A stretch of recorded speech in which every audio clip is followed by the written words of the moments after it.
Jan, you've only been at Regarding Capital Management for a little while, and now the portfolios are all being restructured. Is this your input?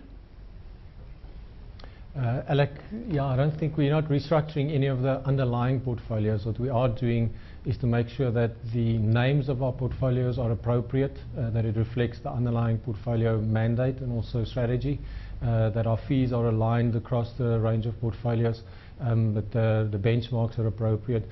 Because we, as the guys running the portfolios, are also big investors in the portfolios, and what has happened over the history and the life of RECM is that we've only launched those types of funds that we would put our own money into, and I think over time there's just been a few bits that hasn't been aligned, and we're just putting that together. So what does it actually mean for your outside investors?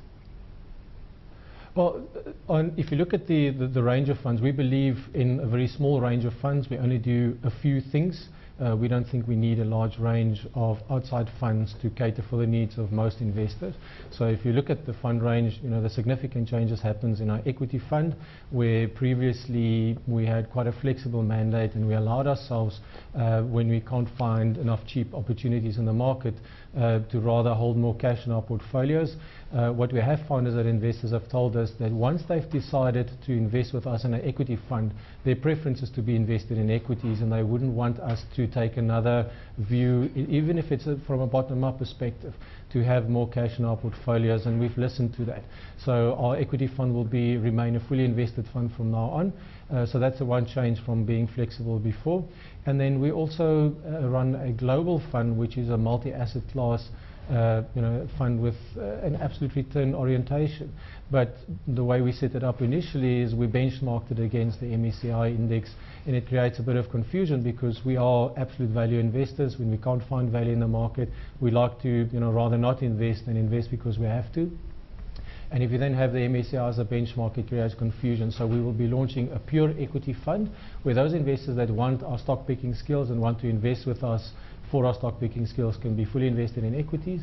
And those investors that like to invest with us because they put a significant part of their portfolio with us and we look after the entire portfolio, and we then have more discretion and use of flexibility, they can remain in our existing fund. And for that one, the benchmark will change from the MSCI World to a US CPI plus 6% benchmark, which we think is quite a tough hurdle to beat. Graham, we've got a quick question from, Jan, we've got a quick question from Graham with regard to the changes that you've made there. Yeah, it's more a comment, if I could. It's absolutely right. When you've got an equity-only mandate, you're kind of forced to invest. And we agree with Jan and them. If it's difficult to find value, you almost want to do the right thing. Well, not almost. You want to do the right thing and say, if I can't find anything to buy, then I shouldn't be buying. But then you always get this mandate conflict. So I think what they're doing is very, very smart. It just removes any sort of confusion. It says if you want equity, understand you're always going to be exposed to the markets, and your job is then not to decide whether the market as a whole is cheap or expensive, but you're really doing the best within that asset class. Yeah, maturing, Jan. I suppose Regarding Capital Management's now had its 10-year anniversary, and these kind of things from a smaller fund or from a smaller operation, you've got to refine them. But maybe just to close off with, you did mention in the beginning that you guys invest in your own funds. Are you allowed to invest in shares outside of the funds that you own? Alec, we have a personal account trading policy, which is disclosed, and you can find that on our website. But most of us, the bulk of all of our money is invested in our own funds, and I want to make the point that we pay exactly the same fees as our outside investors. There's no special deal that we get a zero share class, etc. We pay exactly the same fees on the same basis as our outside investors.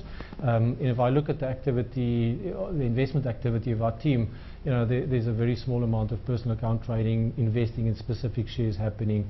Most of our money is invested in the funds.